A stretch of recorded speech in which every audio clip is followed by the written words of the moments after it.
Remind people of why what we're trying to do is so important in this campaign, but also the overall campaign in Anaheim to restore power to people here in Anaheim. So, las mamás are talking.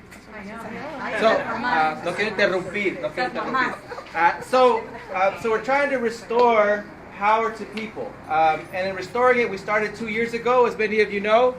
Through a lot of people, a lot of work, a lot of effort and energy, we were able to gain the majority in our city council.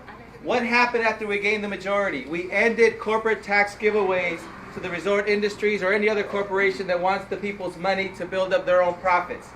2 years later, Disney pulled out of their subsidy that they had, $277 million they had to build their luxury hotel. They pulled out of that agreement. They also pulled out of the agreement that gave them a 45-year local tax exemption. They pulled out of that agreement because the people said, we don't want those kind of arrangements between the corporations and the people's money that we need to fund our parks, our schools, our sidewalks. So we did that because of campaigns like this 2 years ago, where we went and knocked on doors and reminded people how this city council or that city council was giving away their money. So we did that because of that. So thank you all for that work that's been continuing for the past 2 years. While now those same entities are even more angry because we've been doing that work. We've been investing more in the neighborhoods. We have a community center now that's being designed, and we're meeting with Cal State Fullerton this week. We already met with the high school district last week to help design the community center here at Northgate Gonzalez Market on Anaheim Boulevard. For folks who aren't familiar with Anaheim, this area of Anaheim, just east of us, in the colony, the Northeast colony, has the highest concentration of children in the city in terms of children per square mile, has the largest concentration of poverty in our city, even though most of the folks there work. So it's called working poverty, right? So they're working and they're still struggling to make ends meet, and that's why you see the overcrowdedness. So many families having to live in a one-bedroom apartment, a two-bedroom apartment, a two-bedroom apartment. Consuelo, who just retired as a teacher, is just shaking her head saying, yes, it's true, because she saw it in the classroom. And now as a parent, guardian, and PTA mom at Lincoln Elementary. So she sees this every single day. And that's what we said 2 years ago. We can't improve our schools the way we would like, because Elizabeth Gonzalez, who's a trustee in Centralia School Board here in Anaheim, is pushing hard to do that, but we can't do it unless the kids have safe places to go home to, unless the parents have wages they could live on, unless the neighborhood is invested in and we could build small businesses to give confidence that they could come into a neighborhood and have folks that actually buy things in their stores. So that's what this campaign is about, is restoring the integrity, the dignity of people in Anaheim and making sure our resources fit that. So your presence today is especially important. That's why we wanted to do a day where we focus on moms. Today's Moms Walk, so that folks can think of the world of Anaheim through the perspective of how moms have to engage the world in Anaheim. We also have joining us today folks who are part of our Prop 10, Proposition 10 statewide.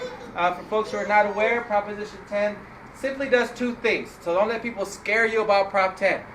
One of the things that moms are the most concerned about is, how do I pay rent, right? So Prop 10 simply asks two things, and correct me if I'm wrong, if I misquote. One, there's a law in California that says if you own a property or an apartment that was built after 1985, and your city decides to implement rent stabilization or rent control, those properties are exempt.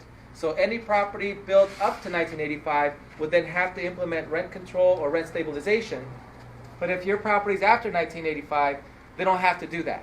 That's unfair. That's just unfair to property owners, first and foremost. Why should only some property owners carry the responsibility of controlling rents and making sure people don't get pushed out of their apartments?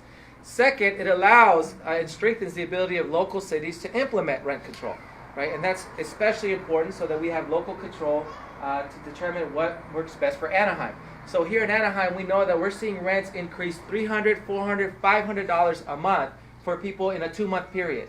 And state law right now only protects notification. People only have to be given 30 days notice if their rent goes up 10%. If it goes up more than 10%, they have 60-day notice. But they have no protections whatsoever. So when people have come to us, we've had a lot of community meetings in the apartments all around the area, and we have crowds of people saying, Jose, what can we do? Our rent's going up $300. Is there anything that the city can do to protect us? And it sucks, honestly. It sucks as a city council member to say, there's nothing we can do to protect you except make sure that they notified you. And that sucks. And so families are then stuck. And we now know through studies that those big pushes, the rising of rents, has had an impact, direct impact on increasing homelessness in our city and in our county. The study at UCI said so, that people are homeless, 3 out of 4 people homeless in Orange County are because they couldn't afford their rent, they got foreclosed on in their home, and their wages didn't allow them to get into a new apartment or space. So that's why we're walking today with Prop 10. So thank you for joining us, folks, for Prop 10.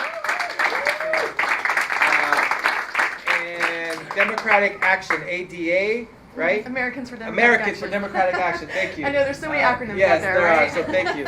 So which is awesome. Just the words together, right? Americans for Democratic Action. What a novel idea. That people act on the principles and the values by which we were established as a country, right? Freedom for people to really be themselves, but also to protect one another's civil liberties and civil rights. So thank you so much for coming out and joining us today. And then, of course, we have youth and young folks from our different schools who are out here today.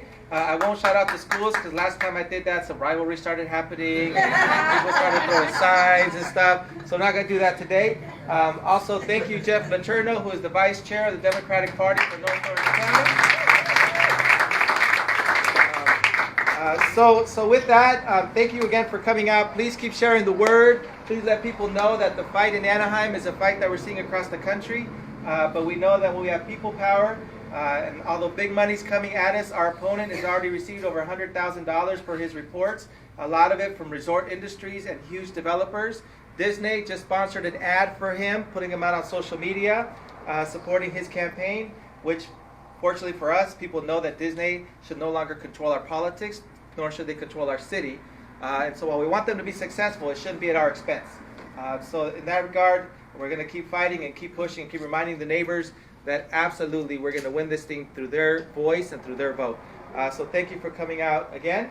I'm going to turn it over to Jose, who will let us know what we're going to do to get ready to go out to walk.